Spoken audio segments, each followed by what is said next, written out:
Maayong iligan, maayong tambakan. Aniya kita karon diri sa ilang barangay. Aron atong balon sa silang mga proyekto alang silang komunidad.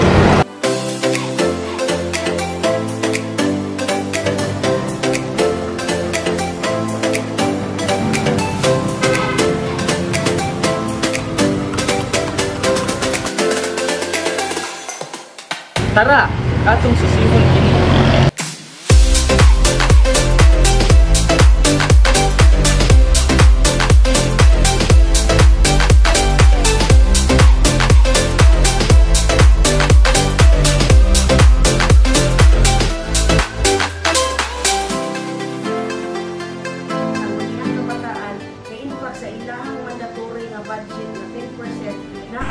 Ang term yun niya is barangay library or reading center.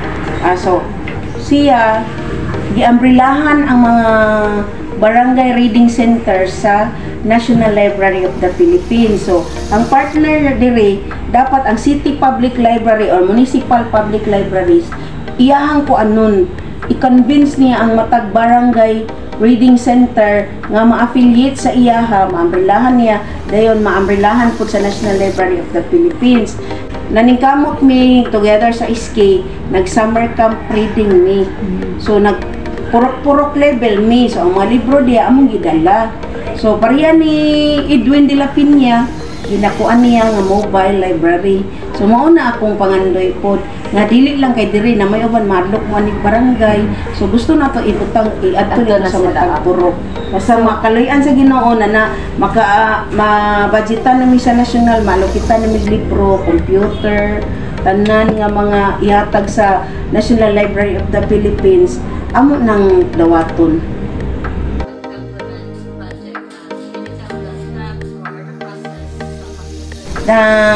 Sa amo ang 20% nga development fund sa IRA, syempre ako yung gilabi nga maapilan ta og barangay reading center.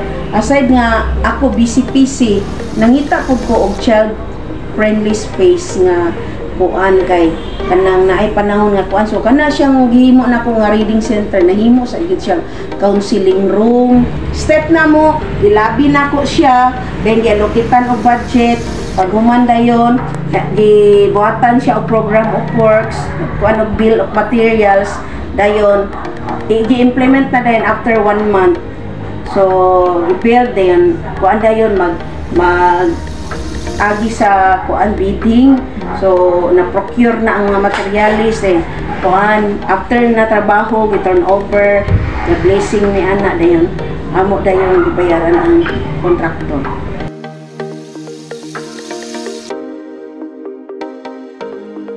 Okay, ang partner nako ani to implement is the SK, no, sa sangguniang kabataan. Kay in fact sa ilahang mandatory nga budget nga 10% naa-adjud siya budget nga e-library. So nakitandem ko sa iyaha, dayon mo na to nga time nga naami mga kanang purok level nga camp reading. Pero ipaygayon lang namo usahay sa bakasyon. Ako as pagawat in Committee on Education, nakikuan ko ato ko malipay ko kay ma-appreciate kay naamay mga bata nga mga least fortunate mo, dili sila maka-access sa mga libro. Okay, who are the beneficiaries, so mga estudyante, katong mga OSY, kay diri magpaygayon ang ALS. Kanang naamay mga ALS nga mga ambulant teacher, mobile teacher mo ani diri. Then naapod mi per purok mo adto pud si sir partner, partnership man ko kung kinsa kon mga related sa mga education, i-relate na nako. Impact na to sa barangay kay syempre library man.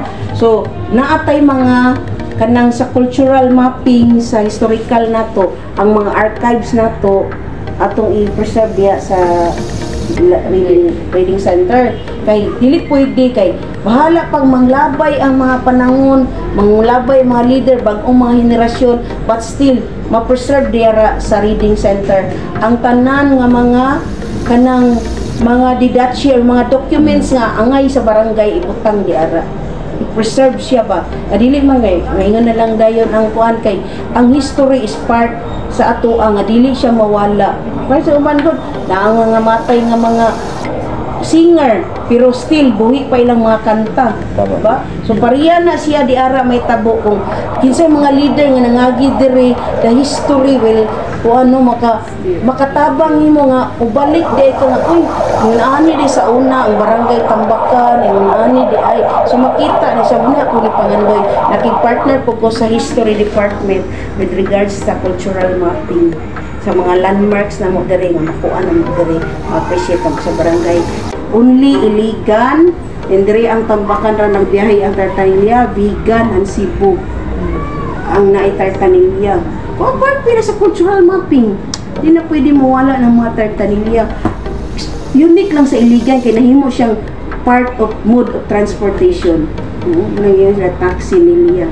No? So far sa amo adiri, bahala gulay honorarium, ako lang yun gitik side. Di nangandoy jud kung amang kabataan mo, anhi gyud kanunay. Bahalag busy sila, basta naalang gyud kuan.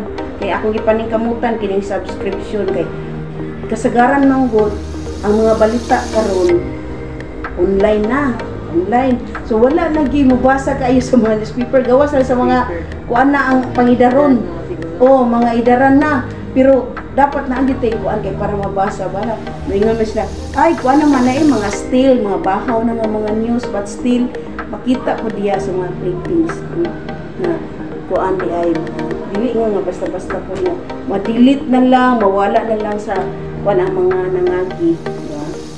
So, ma-preserve siya in the future. Kaya ingon man sila, ang lesson learned ko no sa past para ma-correct for the future.